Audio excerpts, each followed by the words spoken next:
अस्सलाम वालेकुम जी, अली अलैहिस्सलाम मदद। तो अभी हम जिस मकाम पे पहुँचे इस जगह का नाम है मुसैयब।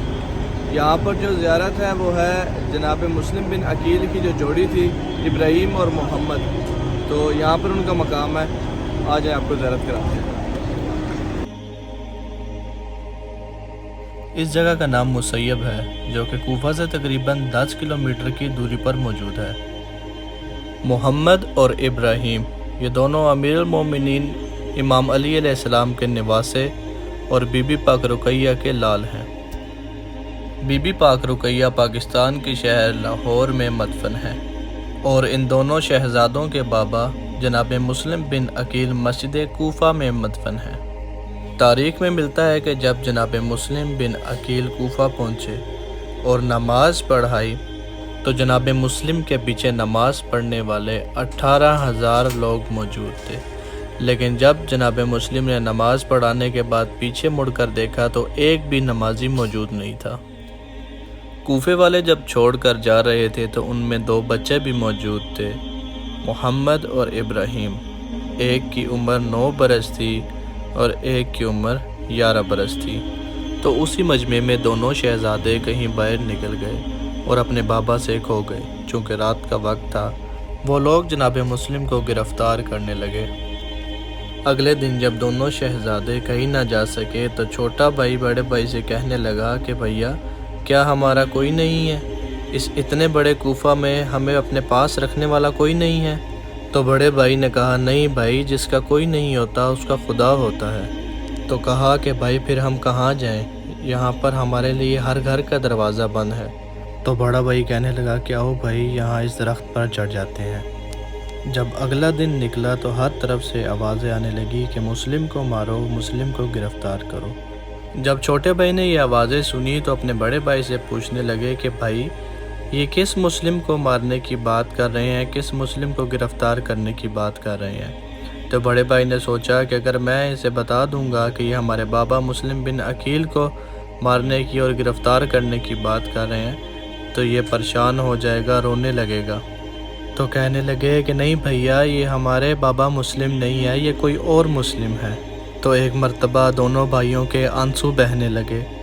तो छोटा भाई बोलने लगा कि भैया, लगता है आपको झूठ भी नहीं बोलने आता। जिस दरख्त पर दोनों शहजादे चढ़े हुए थे उस दरख्त के नीचे एक कुआं मौजूद था। तो इतने में एक औरत उस कुएं से पानी भरने के लिए वहां पर आई और उसने देखा कि कुएं के पानी में 2 अक्स नज़र आ रहे हैं।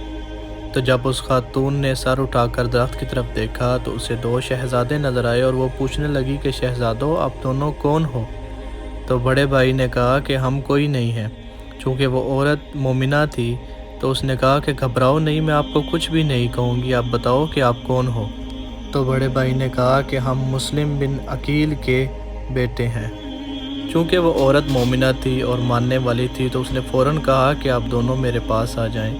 वो औरत उन दोनों शहजादों को लेकर अपने घर चली गई, उन्हें खाना खिलाया और पानी पिलाया और कहने लगी कि ऐ शहजादों, आप कोई आवाज़ ना करना। ये नहीं बताया कि मेरा शौहर हारिस बहुत ज़ालिम इंसान है, उबैदुल्लाह इब्ने ज़ियाद का आदमी है।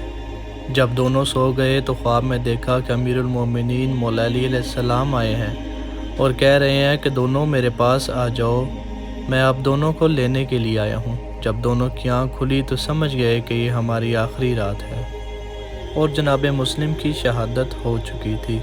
जब दोनों रोने लगे तो हारिस ने सुना कि 2 बच्चों के रोने की आवाज़ आ रही है।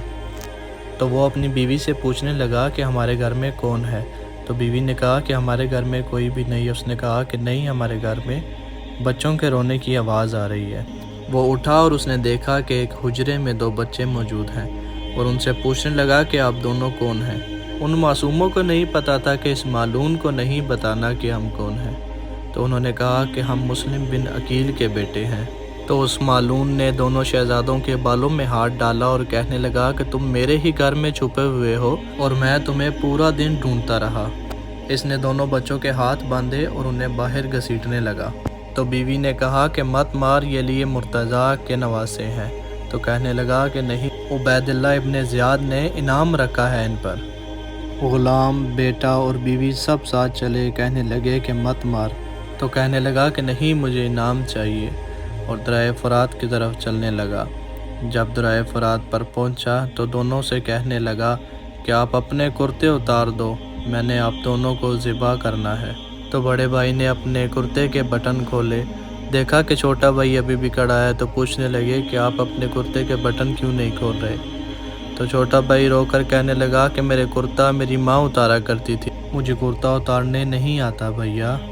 تو اتنے میں یہ معلوم کہنے لگا کہ اگر آپ دونوں کی کوئی آخری خواہش ہے تو بتا دو، کیونکہ میں تمہارے سر تن سے جدا کرنے لگا۔ تو ایک مرتبہ بڑے بھائی اس کے سامنے آ کر کھڑے ہو گئے اور کہنے لگے کہ پہلے مجھے مارو۔ تو وہ پوچھنے لگا کہ کیوں؟ تو رو کر کہنے لگے کہ میری ماں نے مجھے کہا تھا کہ بڑا بھائی باپ کی جگہ پر ہوتا ہے۔ تو ایک مرتبہ چھوٹا بھائی آگے آ کر کھڑا ہو گیا اور کہنے لگے کہ مجھے مارو۔ تو حارث نے پوچھا کہ کیوں، پہلے تمہیں کیوں ماروں؟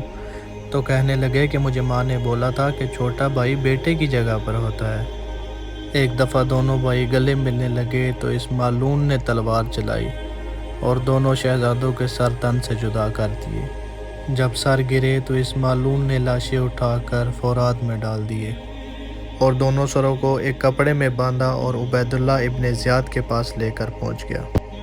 اور جو لاشیں اس معلوم نے فرات میں پھینکے تھے وہ ایک مقام پر پہنچے جہاں پر ایک کسان کام کر رہا تھا۔ جب اس نے دیکھا کہ یہ لاشیں ہیں تو اس نے وہاں سے وہ لاشیں اٹھائے اور کہنے لگا کہ نہ جانے کس ماں کی گود اجڑی ہے، اور وہ لاشیں اٹھا کر اسی مقام پر لے کر آیا جہاں پر آج یہ زیارت موجود ہے۔